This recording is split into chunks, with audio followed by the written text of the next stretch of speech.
Welcome to plant diet recipes viewers and friends. இன்றைக்கி நம்ம பார்க்க போகிறது வந்து முள்ளங்கி முருங்காய் பொரியல் தான் பார்க்க போகிறோம். இதுக்கு வந்து ஒரு அரை ஸ்பூன் கடுகு, ஒரு ஸ்பூன் வந்து சீரகம், ஒரு ஸ்பூன் உளுத்தம்பருப்பு, ஒரு ஸ்பூன் கடலைப்பருப்பு போட்டு கடுகு பொரிய வச்சுட்டு ஒரு 4 தக்காளி எடுத்துக்கிட்டேன். 4 தக்காளி எடுத்துகிட்டு நல்லா வதக்கிடலாம் இப்போது.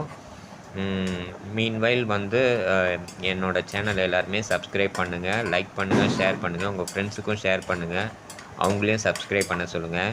இந்த சேனல் வந்து எதுக்காக இந்த நான் வீடியோஸ்லாம் அப்லோட் பண்ணுறேன்னா, இது எஸ்பெஷலி ஃபார் அல்சர் பேஷண்ட்ஸ்க்கும் கேஸ்ட்ரோ ரிலேட்டட் பேஷண்ட்ஸு, அப்புறம் எந்த பேஷண்ட் யாராலலாம் காரம் சாப்பிட முடியாதோ அவங்க காரம் போடாமல் மற்றபடி டயட்ஸை வந்து டிஃப்ரெண்ட் டிஷ்ஷஸ் எப்படி பண்ணலாம், டிஃப்ரெண்ட்டாக எப்படி பண்ணி சாப்பிட்லாம், போர் அடிக்காமல் எப்படி சாப்பிட்லான்றதை பற்றி தான் இது அதுக்காக தான் இந்த வீடியோ எல்லாமே அப்லோட் பண்ணுறது. அந்த மாதிரி ப்ராப்ளம் இருக்க பேஷண்ட்ஸுலாம் டாக்டர் வந்து மேக்ஸிமம் வந்து தயிர் சாதம் சாப்பிட சொல்லுவாங்க, இல்லைனா வந்து பருப்பு சாதம், பிளாண்டு பாயில்டு வெஜிடபிள்ஸ் சாப்பிட சொல்லுவாங்க. ஸோ அப்படிலாம் இல்லாமல் அந்த மாதிரி இருக்கிற பேஷண்ட்ஸும் கூட டிஃப்ரெண்ட்டான சாப்பாடெல்லாம் சாப்பிடலாம் அப்படின்றதுக்காக தான் இந்த பிளாண்ட் டயட் ரெசிபீஸ் சேனலே நான் ஓப்பன் பண்ணது யூடியூப்பில். அதுலேயே வந்து டிஃப்ரெண்ட்டாக டிஷ்ஷஸ் எப்படி பண்ணலாம் அப்படின்றதுக்காக தான் நான் டெய்லி டிஃப்ரெண்ட்டாக டிஷ்ஷஸ் ரெடி பண்ணிவிட்டு நான் வந்து உங்களுக்கு காட்டணுன்றதுக்காக இதெல்லாம் போட்டுட்ருக்கிறது. இப்போ வந்து தக்காளி ஆல்மோஸ்ட் வதங்கிடுச்சு. இப்போ வந்து நம்ம ஒரு ஒரு 3 to 4 ஸ்பூன்ஸ் ஆஃப் டெசிகேட்டட் கோகோனட்டும் நம்ம இதில் ஆட் பண்ண போகிறோம். இப்போ நம்ம 3 to 4 spoons of desiccated coconut போட்டுட்டு அதையும் வந்து நம்ம நல்லா வதக்கிக்கலாம். ஸோ தட் வந்து நல்ல ஃப்ளேவர் கொடுக்கும். மீன்வைல் வந்து பொரியலாக இருந்தாலும் சரி, கூட்டாக இருந்தாலும் சரி, நீங்கள் வந்து கோகோனட் ஆயிலில் பண்ணிங்கன்னா தான் உங்களுக்கு ஃப்ளேவரும் டேஸ்ட்டும் வந்து ரொம்ப என்ஹான்ஸ் பண்ணி தரும். அது பிளாண்ட் மெத்தடாக இருந்தாலும் சரி, நீங்கள் காரம் போட்டு செய்கிறதா இருந்தாலும் சரி, கோகோனட் ஆயில் யூஸ் பண்ணிங்கன்னா உங்களுக்கு ரொம்ப நல்லா வந்து ஒரு ஃப்ளேவரும் நல்ல டேஸ்ட்டும் கொடுக்கும். அக்கேஷ்னலாக யூஸ் பண்ணுறதுனால கோகோனட் ஆயில் வந்து அவ்வளோ ஹெல்த்துக்கு ரொம்ப ப்ராப்ளமேட்டிக்கான இஷ்யூ எதுவும் தராது. ஸோ இப்போ ஆல்மோஸ்ட் வந்து அந்த தேங்காய், அந்த தக்காளி ரெண்டுமே நல்லா பிளெண்ட் ஆகி வதங்கிடுச்சு. இன்னும் கொஞ்ச நேரம் வதக்கினா போதும். இப்போ வதக்கி முடிச்சிட்டோம் நம்ம. இப்போ இதில் வந்து கொஞ்சம் கருவேப்பிலையும் போட்டுக்கிறேன். ஒரு 2 கீத்து கருவேப்பிலையை போட்டு அதையும் நல்லா வதக்கிக்கிறேன். வதக்கி முடித்ததுக்கப்புறமா முள்ளங்கி, முருங்காய் ரெண்டுத்தையுமே இதில் நம்ம ஆட் பண்ணிடலாம். முள்ளங்கி நான் நல்லா ரவுண்டாக கட் பண்ணியிருக்கேன். நல்லா வாஷ் பண்ணிவிட்டு, முருங்காவையும் நல்லா வாஷ் பண்ணிவிட்டு அதையும் கொஞ்சம் லிமிட்டான சைஸில் கட் பண்ணியிருக்கேன். கட் பண்ணி வச்சுட்டு இது வந்து ஃபுல் ஃப்ளேமில் 4 விசில் வைக்கணும். ஸோ தட் அப்போ தான் முள்ளங்கி முருங்காவும் நல்லா வந்து வேகும். நார்மலான நார்மலான குக்கிங் போடுற வீடியோஸ் நிறைய இருக்குது. பட் இருந்தாலும் தமிழில் வந்து தமிழ் வீடியோஸ் வந்து அவ்வளோவா இல்லை சுத்தமாகவே இல்லைன்னு கூட சொல்லலாம். அதனால தான் வந்து நான் ப்ளெயினாக பிளாண்டாக டயட் எப்படி செய்கிறது அப்படின்றதுக்காக தான் நான் இந்த வீடியோஸ் எல்லாமே அப்லோட் பண்ணுறேன். உங்களோட மேலான கமெண்ட்ஸும் வந்து எனக்கு ரொம்ப மோட்டிவேஷ்னலாகவும் சப்போர்ட்டிவாகவும் இருக்கும். அப்போ தான் என்னோடய மிஸ்டேக்ஸும் நீங்கள் ஹைலைட் பண்ணிங்கன்னா தான் நான் ரெக்டிஃபை பண்ணுறதுக்கும் எனக்கு ஈஸியாக இருக்கும். ஸோ எனக்கு சப்போர்ட் பண்ணுங்கள். அப்போ தான் என்னால் கண்டினியூஸாக வந்து இந்த மாதிரி வீடியோஸ் வந்து போட முடியும். டே டு டேயில் வந்து நான் வேறு டைப் ஆஃப் டிஷ்ஷஸ் எப்படி காரமே போடாமல் ஸ்பைசஸ் எதுவும் ஆட் பண்ணாமல் பண்ணலாம் அப்படின்றது நான் டெய்லி திங்க் பண்ணி புதுசாக போடணுன்றதுக்கு மேக்ஸிமம் ட்ரை பண்ணுறேன். கூடவே உங்களோட சப்போர்ட் இருந்தால் தான் இது எல்லாமே பாசிபிளாக இருக்கும். ஏன்னா இது நான் பர்டிகுலராக நிறைய டைம் எடுத்து தான் வந்து நான் ஒரு வீடியோ ரெக்கார்ட் பண்ணும்போதும் சரி, அந்த ரெக்கார்ட் பண்ண வீடியோஸ் எடிட் பண்ணிவிட்டு வாய்ஸ் ஓவர் கொடுத்துட்டு உங்கள்கிட்ட எடுத்துகிட்டு வரத்துக்கும் எனக்கு ரொம்ப டைம் எடுக்குது. ஸோ இதெல்லாம் வந்து உங்கள் சப்போர்ட் இருந்ததுன்னா தான் எனக்கு கொஞ்சம் பெட்டராக இருக்கும். மேலும் நான் நிறைய வீடியோஸ் போடுறதுக்கு எனக்கு ஹெல்ப்ஃபுல்லாக இருக்கும். இது ஒரு சின்ன ரிக்வெஸ்ட் தான் உங்கள் எல்லாருக்கிட்டேயுமே.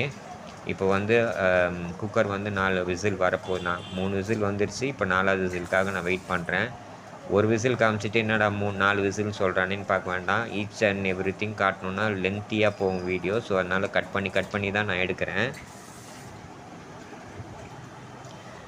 இந்த மாதிரி டயட் சாப்பிட்றதுனால வந்து அல்சர் பேஷண்ட்ஸுக்கோ இல்லை வயிறு ப்ராப்ளம் இருக்க பேஷண்ட்ஸுக்கோ எந்த ஒரு பிரச்சனையுமே வராது. எந்த ஒரு சைடு எஃபெக்ட்டோ இல்லை வயிறு குமட்டுறதோ ஒரு வயிறு இரிட்டேட் பண்ணுறதோ மாதிரிலாம் எதுவுமே இருக்காது. ஆஸ் யூஷுவல் தயிர் சாதம் சாப்பிட்டா எந்த எஃபெக்டில் உங்களுக்கு இருக்குமோ அதே எஃபெக்டில் தான் இருக்கும். ஏன்னா நான் ஆயிலும் அதிகமாக யூஸ் பண்ணுறதில்ல, limited ingredients and limited spices தான் போடுறேன். குக்கிங்கும் வந்து பார்த்தீங்கனாலே தெரியும் உங்களுக்கு. ரொம்ப ரொம்ப ஈஸியஸ்ட் மெத்தடில் தான் நான் பண்ணுறேன். ஏன்னா ரொம்ப காம்ப்ளிகேட்டடாக இருக்கக்கூடாதுன்றதுக்காக தான் ஈஸியஸ்ட் மெத்தடை நான் ஃபாலோ பண்ணுறேன்.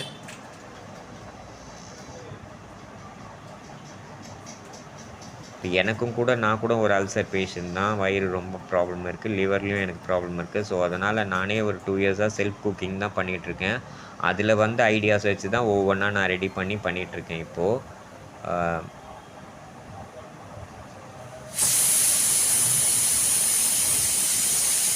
ஒரு 4th விசிலும் வந்துடுச்சு இப்போது. இப்போ ஓப்பன் பண்ணோம்னா இப்படி தான் இருக்கும். கொஞ்சம் தண்ணி இருக்குது. ஸோ அதனால் ஒன்றும் பிரச்சனை இல்லை. தண்ணி வந்து நீங்கள் கொஞ்சம் நிறைய தண்ணி இருந்ததுன்னா ஒரு 15 மினிட்ஸ் வந்து கொதிக்க வச்சிங்கன்னா ஆட்டோமேட்டிக்காக பாயில் ஆகிறதுல அது சுண்டிடும், தண்ணியெல்லாம் சுண்டிடும். ஸோ தட் வந்து உங்களுக்கு வந்து அந்த தண்ணி கம்மியாயிடுச்சுன்னா ஈஸியாக இருக்கும். இதில் வந்து நான் வந்து இப்போது ஒரு ஸ்பூன் அளவுக்கு தான் உப்பு போட போகிறேன். ஏன்னா ஆல்ரெடி முள்ளங்கி வந்து உப்பான பதார்த்தம் தான். ஸோ அதனால் அதுக்கு அதிகமாக உப்பு போட தேவையில்லை. ஒரே ஒரு ஸ்பூன் உப்பு போட்டால் போதும். ஜஸ்ட் ஸ்கேட்டர்ட் வேல நான் போடுறேன் கொஞ்சமாக. அதே மாதிரி ஒரு மீடியம் சைஸ் லெமனை புழிஞ்சிக்கிட்டிங்கன்னா உங்களுக்கு அந்த முள்ளங்கியோட விறுவிறுப்பு தன்மை இல்லாமல் இருக்கும். அந்த முள்ளங்கியோட விறுவிறுப்பு தன்மை இருக்கக்கூடாதுன்றதுக்காக தான் இந்த பொரியல்லையே நான் தக்காளி ஆட் பண்ணேன். இல்லைனா நார்மலி பொரியல்லாம் தக்காளி ஆட் பண்ணணுன்ற அவசியம் கிடையாது. அந்த விறுவிறுப்பு, அந்த இரிட்டேஷன்ஸ் வயிற்றுக்கு கொடுக்கக்கூடாதுன்றதுக்காக தான் நான் முன்னாடியே தக்காளி ஆட் பண்ணேன். இல்லைனா தக்காளி இல்லாமல் வெறும் தேங்காய் போட்டே செய்யலாம். ஆனால் வந்து தேங்காய் போட்டு செஞ்சால் அந்த இரிட்டேஷன்ஸ் வந்து கேஸ்ட்ரோ பேஷண்ட்ஸ்க்குலாம் ஒரு ப்ராப்ளம் கொடுக்கும். ஸோ அதனால தான் வந்து நான் தக்காளி ஆட் பண்ணதே. இப்போ லைட்டாக கலந்து விட்டுக்கலாம் நாலா பக்கமும். ஏன்னா உப்பு போட்டிருக்கிறதுனால நாலா பக்கம் கலந்து விட்டுக்கலாம்.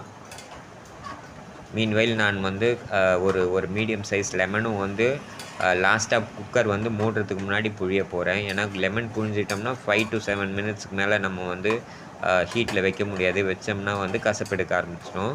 ஸோ இப்போ வந்து நாலா பக்கமும் வந்து உப்பு கிளறி விட்டாச்சு. கிளறி விட்டு தண்ணி இன்னும் நிறைய இருக்குது. ஸோ அதனால் சுண்டுற வரைக்கும் கொஞ்சம் வெயிட் பண்ணுவோம்.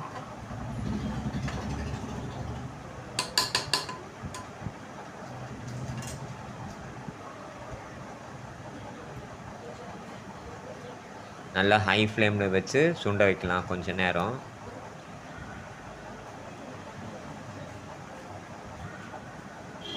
இந்த மாதிரி டயட் வந்து வயிற்று ப்ராப்ளம் இருக்க பேஷண்ட்க்கு ரொம்ப சேஃபான ஃபுட்டு. எந்த விதத்துலையுமே வந்து எந்த காம்ப்ளிகேஷனையுமே எடுத்துகிட்டு வராது. ஏன்னா நீங்கள் பார்த்தீங்கனாலே தெரியும். ரொம்ப ரொம்ப நார்மலான மினிமல் மினிமம் ஸ்பைசஸே கிடையாது. மினிமல் அமௌண்ட் ஆஃப் இன்க்ரீடியன்ட்ஸ் தான் நான் போடுறேன். ஆயிலும் அதிகமாக நான் ஆட் பண்ணுறதே கிடையாது. இப்போ கருவேப்பிலை இன்னும் கொஞ்சம் ஆட் பண்ணிக்கலாம். ஸோ தட் ஃப்ளேவர் நல்லாயிருக்கும்.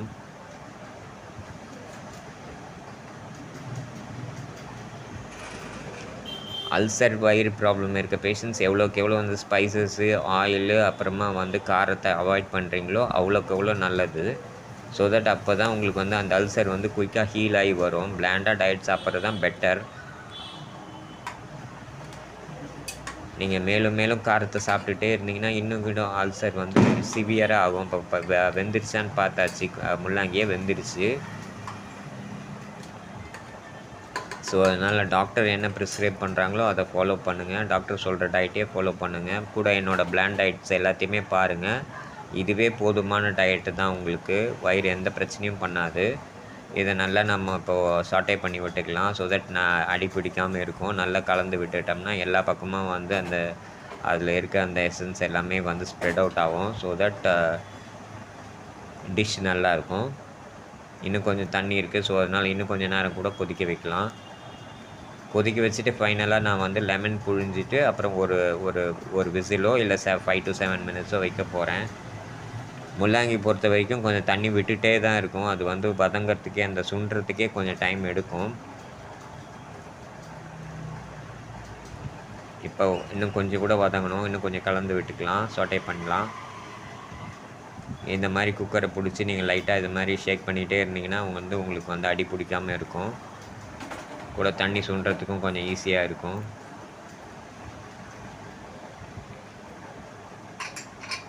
இப்போ ஓரளவுக்கு தண்ணி சுண்டிடுச்சு. நம்ம ஒரே ஒரு ஸ்டீம் லெமனும் புழிஞ்சிட்டேன் நான். ஒரே ஒரு விசில். அப்படி இல்லைன்னா 5 to 7 மினிட்ஸ்க்குள்ளே வச்சு எடுத்துக்கலாம். வச்சு எடுத்துட்டிங்கன்னா டிஷ் ரெடி.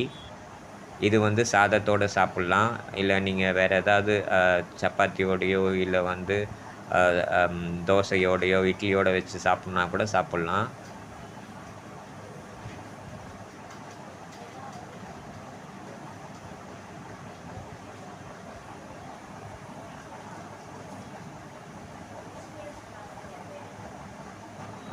இப்படி தான் இருக்கும் இந்த பொரியல், முள்ளங்கி முருங்கக்காய் பொரியல். Thank you viewers.